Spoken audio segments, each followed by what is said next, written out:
নমস্কার বন্ধুরা, সোমা কুকসে সবাইকে স্বাগত জানিয়ে আজকে চলে এসেছি রোজকারের মতো একটা চিকেনের রেসিপি নিয়ে। তবে চিকেনের রেসিপি তো আমরা সকলেই অনেক রকমভাবে খেয়েছি, তবে আজকের রেসিপিটা একটু অন্যরকম। এখানে নিয়েছি 300 গ্রাম বনলেস চিকেন। এটাকে আমি বটির সাহায্যে মিহি করে কেটে নিয়েছি।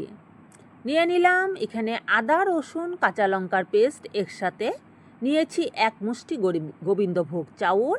নিয়েছি দুটো মাঝারি সাইজের পেঁয়াজ, দুটো মাঝারি সাইজের টমেটো, একটা বড় সাইজের আলু। সবগুলোকে আমি ডুমো ডুমো করে কেটে নিয়েছি। এবার আমি রান্নায় চলে যাব। এখানে বসিয়ে দিলাম কড়াইতে দিয়ে দিচ্ছি সর্ষের তেল। রান্নাটা করব সর্ষের তেলে। তেলটা গরম হয়ে যাবার পর আমি আলুগুলো দিয়ে দিলাম।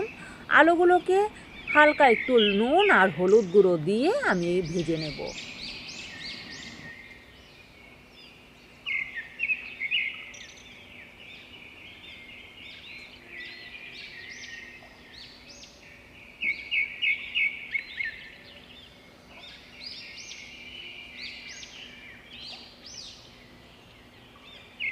আলুগুলো যখন হালকা ভাজা হয়ে গেছে, এই অবস্থায় আমি দিয়ে দিচ্ছি যে গোবিন্দভোগ চাউলটাকে আগে থেকে ধুয়ে আমি বাটিতে তুলে রেখেছিলাম, সেই গোবিন্দভোগ চাউলটা। এবার আলুর সাথে চাউলটাকে আমি আরও কিছুক্ষণ ভেজে নেব। মিনিট 3 মতো আমি আলুর সাথে গোবিন্দভোগ চাউলটাকে ভেজে নিলাম। এবার আলু আর চাউলগুলোকে তুলে নেব।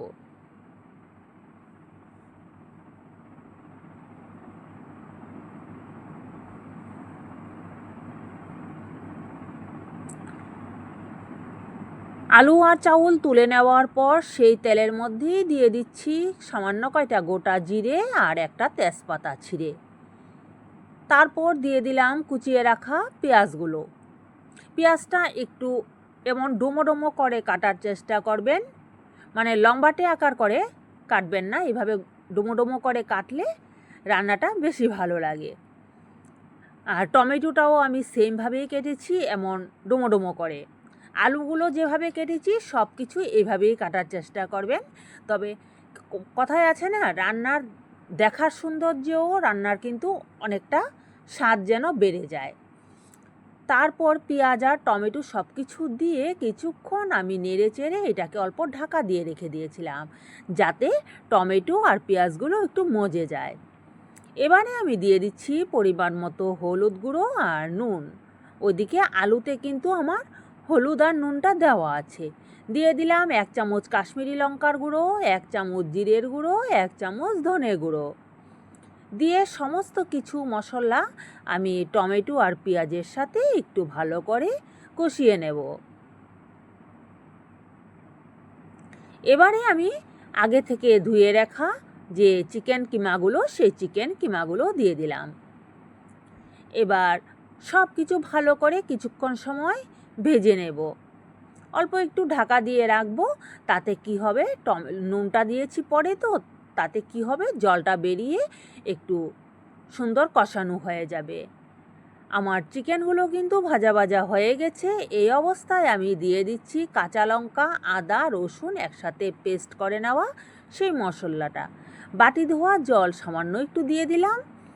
দিয়ে আমি আবারও কিছুক্ষণ এটাকে রান্না করব।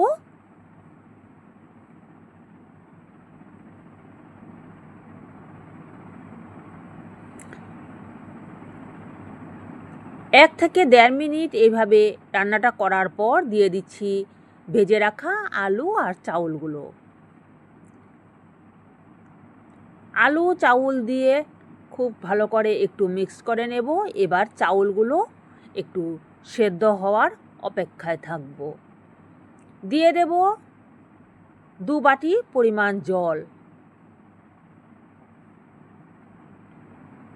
তাতে কি হবে, সমস্ত মশলাগুলো সেদ্ধ হয়ে চিকেনের ভিতরে ঢুকে যাবে আর চাউলগুলো সেদ্ধ হয়ে যাবে। আমি 2 বাটি পরিমাণ জল এখানে দিয়ে দিচ্ছি। এটা চাউলটা সেদ্ধ হয়ে কিন্তু জলটা শুকিয়ে আসবে।